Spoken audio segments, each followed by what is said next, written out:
Assalamualaikum warahmatullahi wabarakatuh. Halo, perkenalkan nama saya Rizka Desi Ramadona, kelas A1 reguler. Di sini saya akan menjelaskan tentang pendidikan Pancasila. Mengapa kita harus memahami pendidikan Pancasila? Karena Pancasila wajib dipahami setiap warga negara Indonesia. Pasalnya, Pancasila merupakan ideologi bangsa Indonesia, juga merupakan dasar negara. Semua hukum yang berlaku di Indonesia bersumber dari Pancasila. Apa yang dimaksud dengan Pancasila? Pengertian Pancasila adalah dasar negara serta falsafah bangsa dan negara Republik Indonesia yang terdiri atas 5 sila. Secara etimologis, pengertian Pancasila berasal dari bahasa Sanskerta yang terdiri dari 2 kata, yaitu panca dan sila. Pengertian panca yaitu panca berarti 5 dan sila berarti dasar. Sila juga diartikan sebagai aturan yang melatar belakangi perilaku seseorang atau bangsa, kelakuan atau perbuatan yang menurut adab atau sopan santun, akhlak dan moral. Pasca kemerdekaan RI pada 17 Agustus 1945, keesokan harinya PPKI mengadakan sidang sebagai sarana untuk melengkapi alat-alat kelengkapan negara yang telah merdeka. Dalam sidang tersebut telah berhasil mengesahkan UUD Negara Republik Indonesia yang selanjutnya dikenal dengan nama UUD 1945.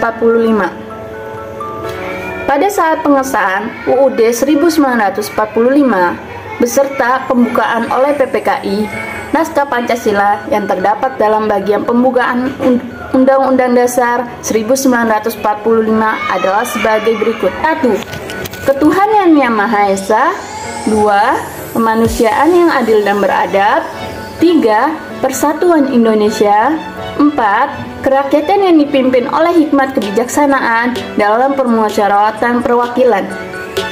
5. Keadilan sosial bagi seluruh rakyat Indonesia. Fungsi dan kedudukan Pancasila. 1.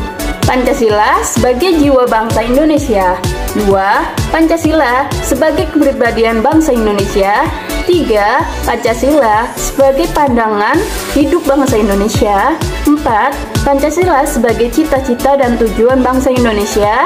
5. Pancasila sebagai perjanjian luhur bangsa Indonesia pada waktu mendirikan negara. 6. Pancasila sebagai sumber dari segala sumber hukum bagi negara Republik Indonesia. Makna lambang Pancasila. 1. Sila pertama. Sila pertama memiliki lambang bintang tunggal berwarna kuning. Sila pertama ini mengandung makna bahwa bangsa Indonesia adalah bangsa yang beriman dan bertakwa pada Tuhan Yang Maha Esa, berdasarkan kepercayaan yang dianut oleh masing-masing individu. 2. Sila kedua. Simbol kedua ini diwakili lambang berupa rantai. Jumlah rantai ini mencapai 17, tidak terputus-putus. Rantai yang tidak terputus ini memiliki makna generasi penerus yang turun-menurun dan selalu saling berkaitan serta membutuhkan satu sama lain. 3. Sila ketiga. Simbol dari sila ketiga ini adalah pohon beringin yang menandai tempat berteduh ataupun berlindung. Hal ini berarti seluruh rakyat Indonesia bisa berlindung dan berteduh di bawah naungan negara Indonesia. 4. Sila keempat. Simbol sila keempat adalah kepala banteng yang dikutip dari BPIP RI mengandung tenaga rakyat. Selain itu, kepala banteng juga mewakili hewan sosial yang sering berkumpul. Dalam hal ini, sila keempat menjadi pedoman bagi rakyat Indonesia untuk bahu-membahu dan berdiskusi dalam menyelesaikan berbagai persoalan. 5. Sila kelima. Terakhir yakni sila kelima Pancasila dengan simbol padi dan kapas yang bermakna kemakmuran dan kesejahteraan. Melalui simbol ini, negara Indonesia memiliki kewajiban untuk memakmurkan rakyatnya sebagai landasan.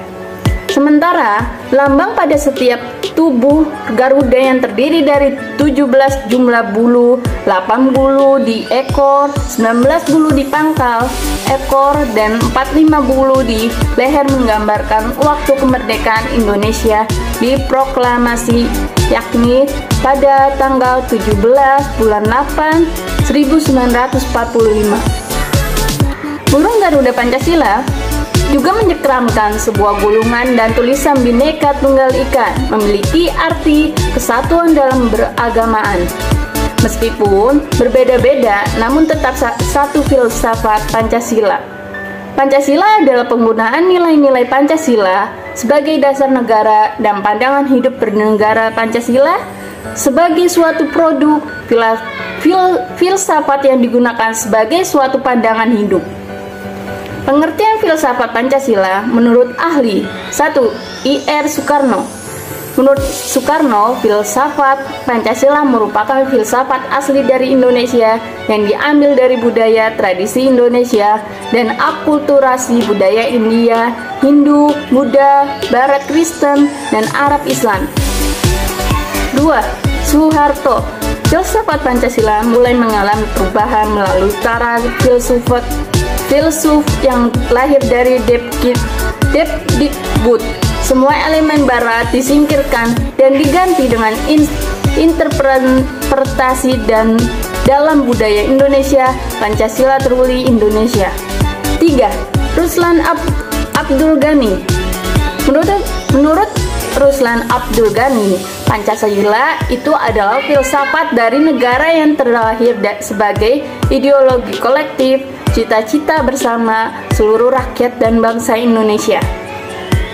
4. Noto Nagoro. Noto Nagoro mengatakan bahwa filsafat Pancasila memberikan pengetahuan dan pengertian ilmiah mengenai hakikat Pancasila. Menurutnya, secara ontologi, kajian Pancasila sebagai filsafat dimaksudkan untuk mengetahui hakikat dasar sila-sila yang terkandung dalam Pancasila.